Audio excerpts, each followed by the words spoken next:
সার্চলাইটের প্রতিটি দর্শক শ্রোতা ও শুভানুধ্যায়ীদের প্রীতি শুভেচ্ছা ও আন্তরিক অভিনন্দন জানিয়ে শুরু করছি আজকের সার্চলাইট। আজ সার্চলাইট আলোকিত বিশ্ব মানব সেবা সমিতি আয়োজিত সেমিনার ও গুণীজন সম্বর্ধনা, এছাড়া থাকছে রিষড়া সিনাবাড়ি শ্রী শ্রী লোকনাথ বাবার তিরোধান দিবস উদযাপন। গত 31শে মে রবিবার বিশ্ব মানব সেবা সমিতি কলকাতার প্রেস ক্লাবে আয়োজন করেছিল মানব সেবায় এনজিওদের ভূমিকা নিয়ে আলোচনা চক্র। উপস্থিত ছিলেন রবীন্দ্রভারতী বিশ্ববিদ্যালয়ের প্রাক্তন উপাচার্য প্রবীত্ত সরকার, কলকাতা হাইকোর্টের প্রাক্তন বিচারপতি অজিত কুমার নায়ক, সমিতির সভাপতি ডক্টর সুধীর বেরা, সম্পাদক দেবেশ মিত্র, সমিতির হুগলি জেলার সম্পাদক স্বপন সিনহা সহ অন্যান্য বহু চিত্রতারকারা ও অতিথিবৃন্দ। এখন সার্চলাইটে বিশ্ব মানব সেবা সমিতির আলোচনা চক্র ও গুণীজন সম্বর্ধনা। অনুষ্ঠানের শুরুতে উদ্বোধনী সঙ্গীত পরিবেশন করেন অনুরাধা বসু।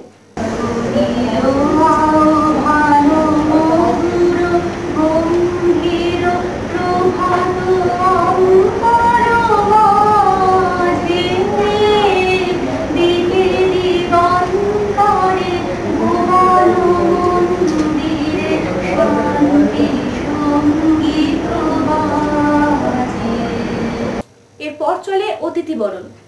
সংস্থার পক্ষ থেকে একে একে অতিথিদের বরণ করে নেওয়া হয়। অতিথিদের একে একে বরণ করে নেওয়ার পর প্রদীপ প্রজ্বলনের মধ্যে দিয়ে অনুষ্ঠানে শুরু করেন প্রবীত্ত সরকার।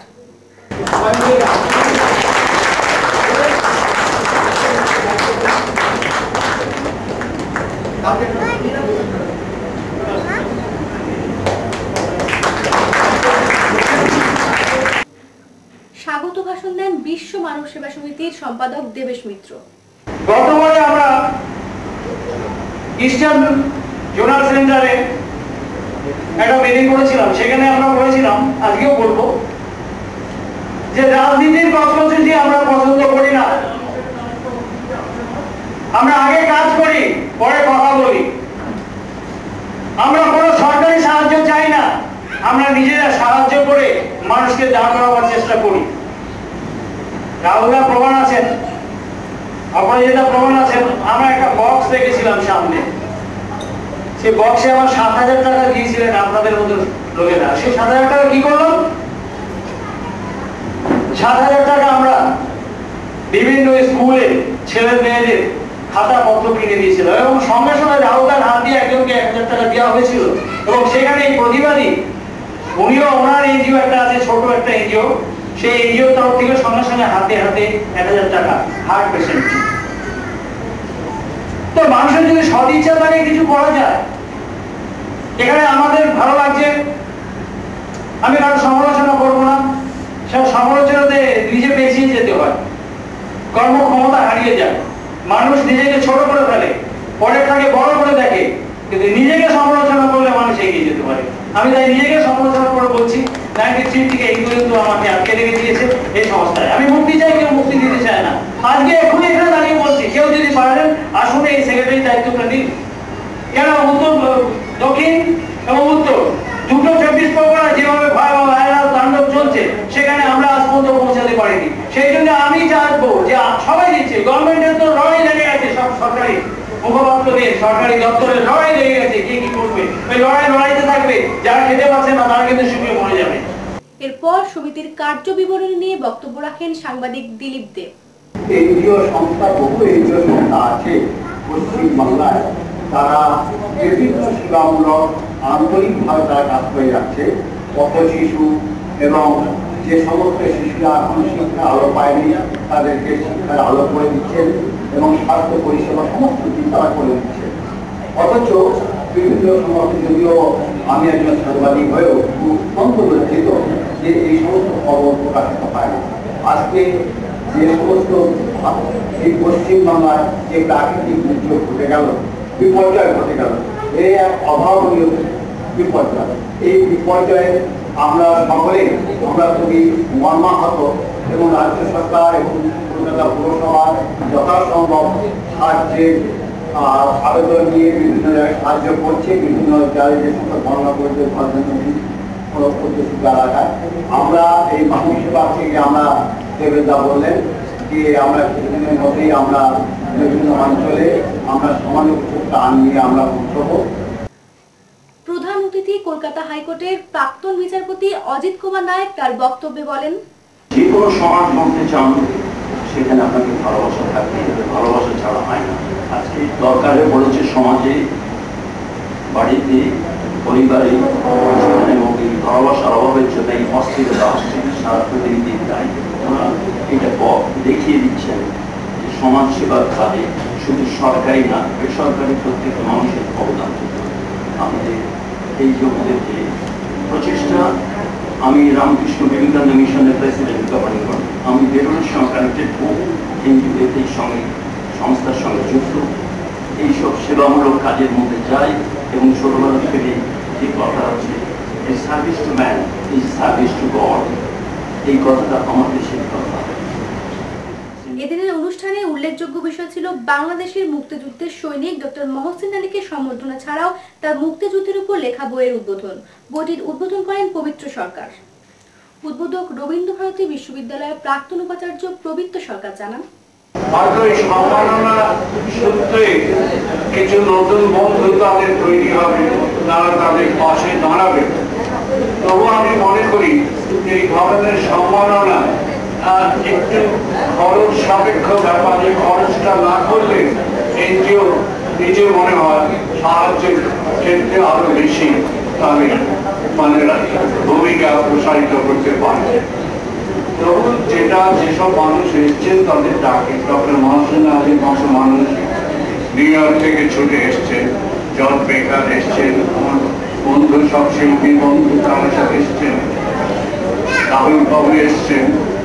এরা সকলে আসার ফলে যেটা হয়েছে যে এই মানুষগুলো বুঝতে পারছেন যে না, আমাদের চারপাশে অনেক বন্ধু আছে, এই বন্ধুরা আমাদের পাশে আছে।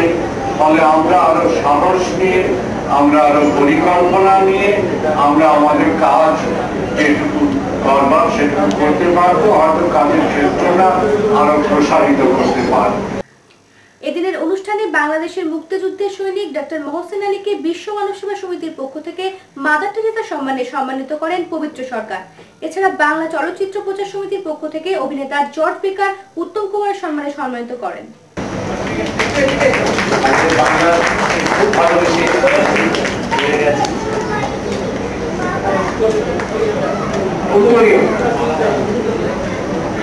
এখানে একটা কথা বলছি আমি, যদিও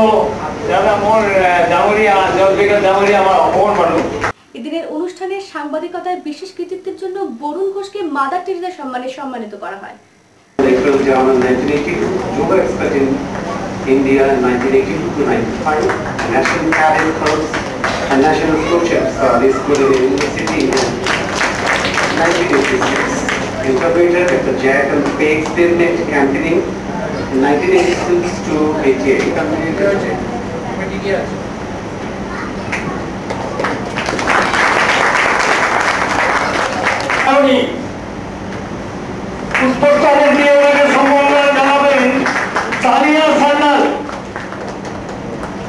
এখন সার্চলাইটে বরুণ বাবুর প্রতিক্রিয়া। বেশ ভালো লাগলো আজকের এই সুন্দর অনুষ্ঠানে, আনন্দ এসে না।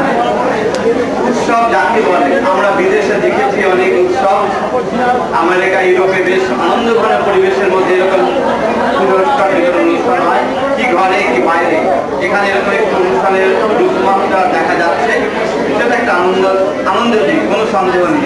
এবং আজকে যারা সম্মানিত অতিথি বৃন্দ এবং যারা দর্শক বৃন্দ এসেছেন, তারা সবাই মাননীয় বিশিষ্ট গুণীজন। ভালো লাগলো গুণীজনের সমর্থনে আজকে পুরস্কার গ্রহণ করতে এবং তার অনুভব নিয়ে বাচ্চারা একটা উল্লেখযোগ্য দিক ঘটে, কোনো সন্দেহ নেই। আমি আমাদের আমেরিকায় প্রবাসে কিভাবে বাংলা সাহিত্য চর্চা হচ্ছে, আমি সে সম্বন্ধে আপনাদের দুটি কথা বলবো। প্রবাসে তা জার্মানি, ইউরোপে হোক কিংবা আমেরিকাতে হোক, ভারতের বাইরে বাংলা সাহিত্য কালচার সম্পূর্ণ নিয়মপন্থী হয়ে দাঁড়িয়েছে। প্রকাশের পথে সাংবাদিক কৃষ্ণ প্রসাদ পাত্রের সম্পাদনায় নিরপেক্ষ নির্ভীক পাক্ষিক সংবাদপত্র কড়া খবর। পত্রিকার জন্য স্থানীয় কাগজ বিক্রেতাকে অবশ্যই বলে রাখুন। সম্পাদকীয় যোগাযোগ 9231504376, 9433138840, এবং 9883311384। বাংলাদেশের মুক্তিযুদ্ধের সৈনিক মোহাম্মদ মহসিন আলী, মাদার টেরেসা ও উত্তম কুমার সম্মানে সম্মানিত হওয়ার পর আমাদের ক্যামেরায় জানান, গর্বিত এবং খুব সম্মানিত বোধ করছি যে আমি মাত্র 57 বছর বয়সে এত বড় একটা বিশ্ববিখ্যাত নন্দিত মাদার টেরেসা তার সম্মানে এই যে অ্যাওয়ার্ড করা হয়েছে, অ্যাওয়ার্ড পেয়েছি। এই জন্য আমি ওয়ার্ল্ড হিউম্যান সার্ভিস সোসাইটি যে আমাকে মনোনীত করেছে এবং এই অ্যাওয়ার্ড দিচ্ছেন, এই জন্য আমি তাদেরকে গভীর আমার আন্তরিক শ্রদ্ধা জানাচ্ছি, ধন্যবাদ জানাচ্ছি।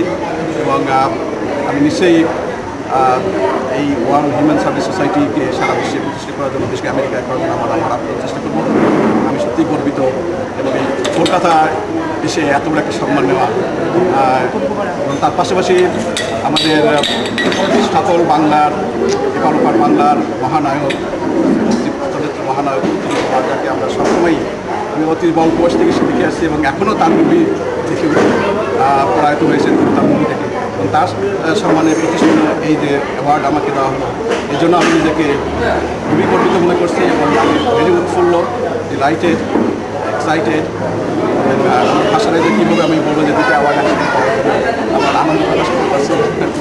এবং পাশাপাশি আমার দায়িত্ব আরও বেড়ে গেল যে আমাকে আগামী দিনে আরও এই হিউম্যান সার্ভিস জন্য আমাকে আত্মত্যাগ করতে হবে এবং লেখার জন্য, বিশেষ করে মুক্তিযুদ্ধ ভিত্তিক আরও লেখার জন্য আমাকে আরও আত্মত্যাগ করতে হবে। আচ্ছা, আপনার ওই 71 সালে সেনাবাহিনী কর্মী ছিলেন, এই আইডিয়াটা কোথায় পেলেন?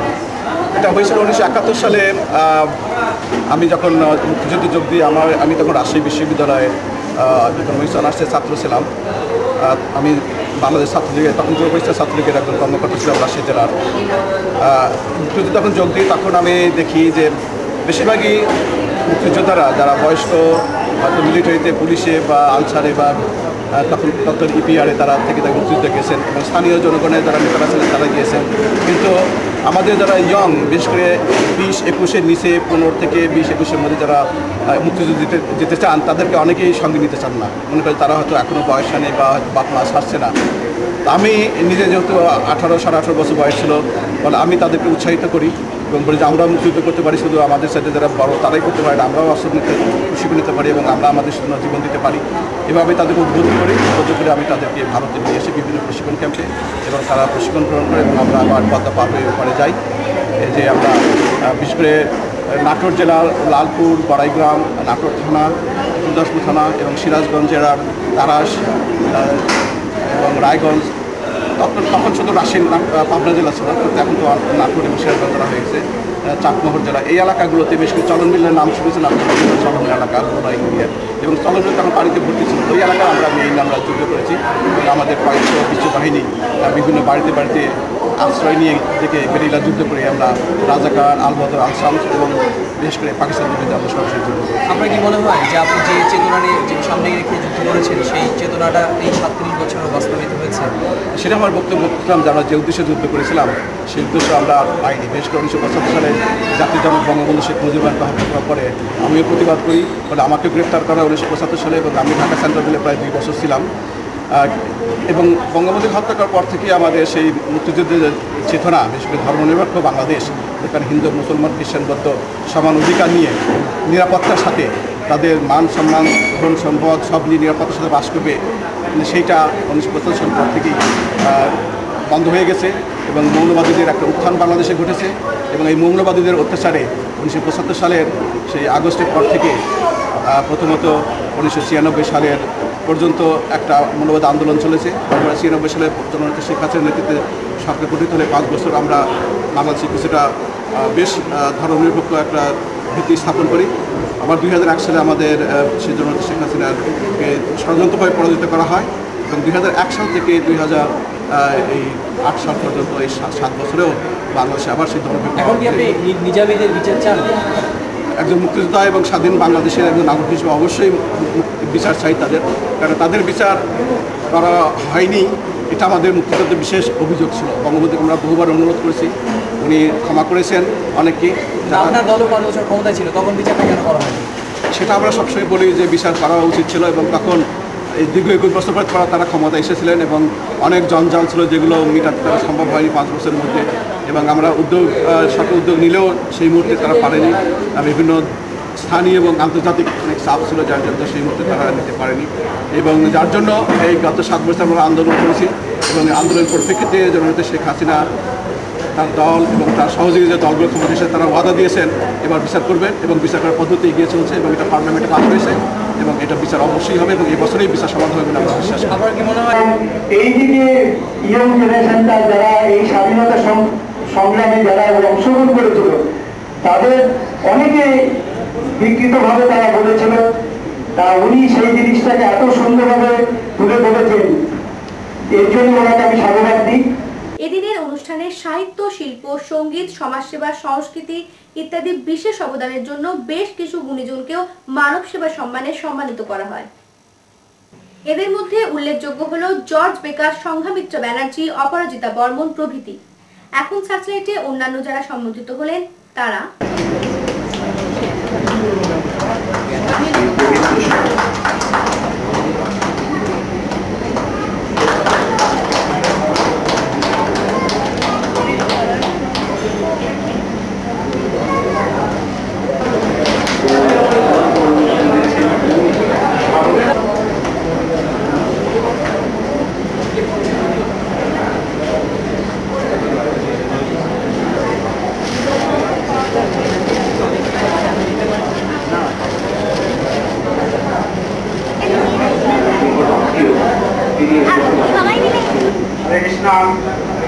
আমরা মায়াপুর থেকে এসেছি, ইসকন আমাকে নিয়ে এসেছি। সেই সঙ্গে বরুণ ঘোষ যিনি আমেরিকায় থাকেন, তিনি তার উদ্যোগের বিরাট উদ্যোগ এবং সমস্ত কিছু সাজা এবং প্রস্তাব নিয়ে এসে যারা ভক্তগুলো আছে সকলে কৃপা করে এই ইসকন মাঠের আমরা মহাপ্রভু ধামের প্রসাদ কিঞ্চিত গ্রহণ করুন। সেই প্রসাদের দ্বারা সকলে হরে কৃষ্ণ আশ্রয় করুন। হরে কৃষ্ণ। এই আমার মানুষ বলা যে বুকেতে ভালোবাসা বাসা বেঁধে রয়, যে জন মানব জমিন আবাদ করে, মানব জমিন আবাদ করে, ভলাই সাথে প্রেম শোনা। জীবনের নাই জাতিতে মিথ্যে বলে সেই জনা, কেবলের নাই জাতি মিথ্যে বলে সেই জনা।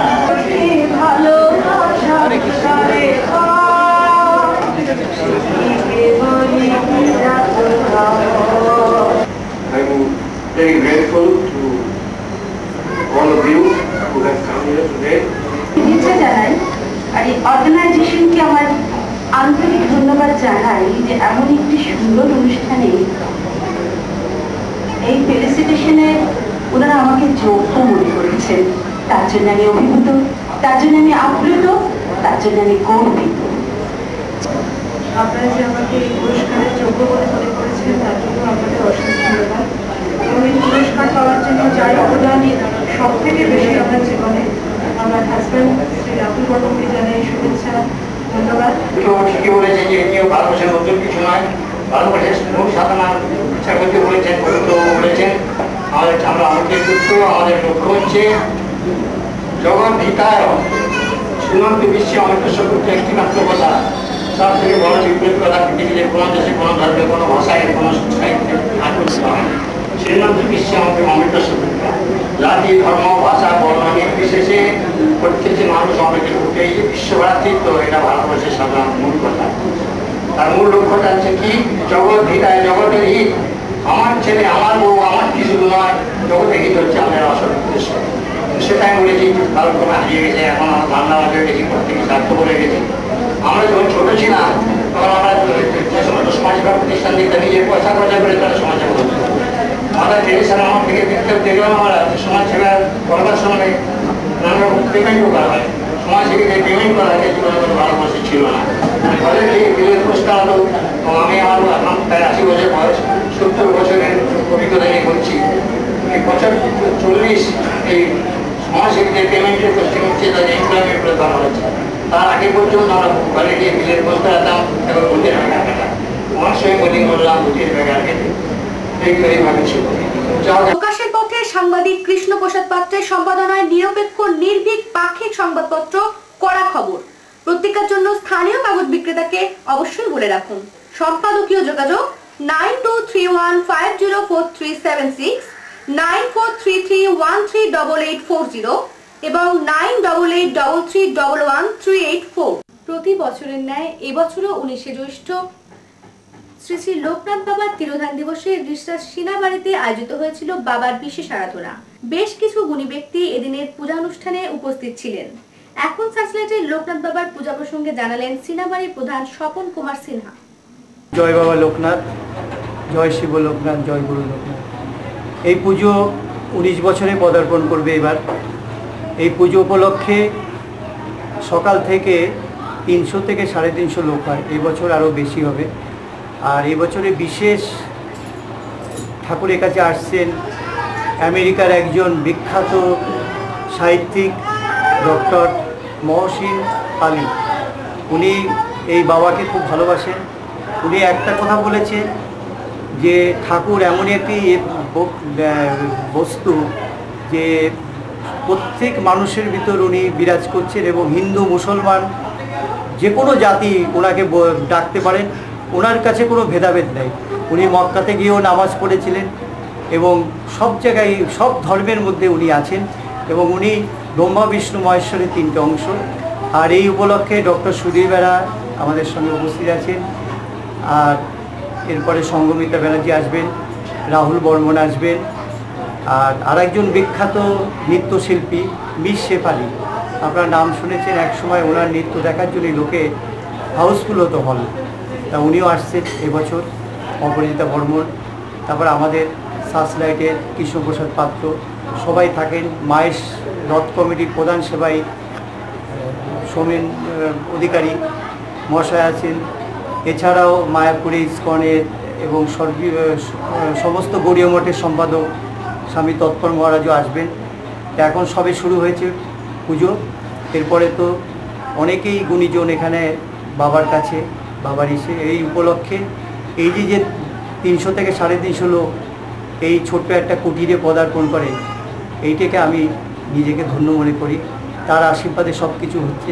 এই মানুষের সেবা করা, মানুষের সেবাই মানুষের ধর্ম। এবং এর আগে আর এর 2টো অনুষ্ঠান আমি আমার মানে মাথার উপর ছিল। এর আগে world human service society Bangla চলচ্চিত্র প্রচার সমিতির অনুষ্ঠান ছিল, তাতেও আমাকে সব কিছু দিয়ে মানে অংশগ্রহণ করতে হয়েছিল, সবাইকে নিয়ে আসতে হয়েছিল। এই 2টো চাপটা একটু ছিল, কিন্তু ওই বাবা উনি ঠিক করে নিয়েছেন। আমার খুবই ভালো লাগছে। আমি প্রত্যেক বছরই প্রায় আসি।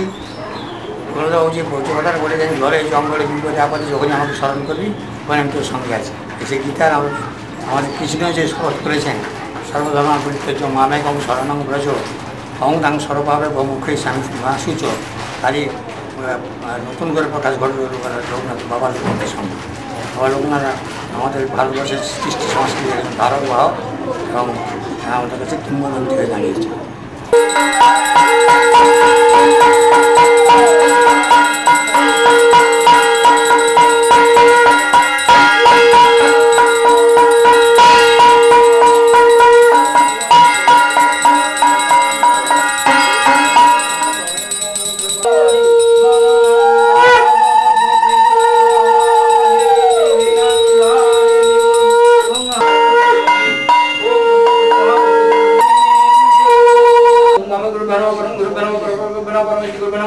দক্ষিণে গর্ধান মূর্তি ব্রহ্মণে নমঃ অনন্তায় নমঃ পশ্চাতে গস্তমুদ্রনাথ লোকনাথ সহিত সঙ্গে পূজনীয় সর্বদেব ভয় নমঃ ওম নতে গন্ধ বসুনি নাথ সত্তা কমলাসন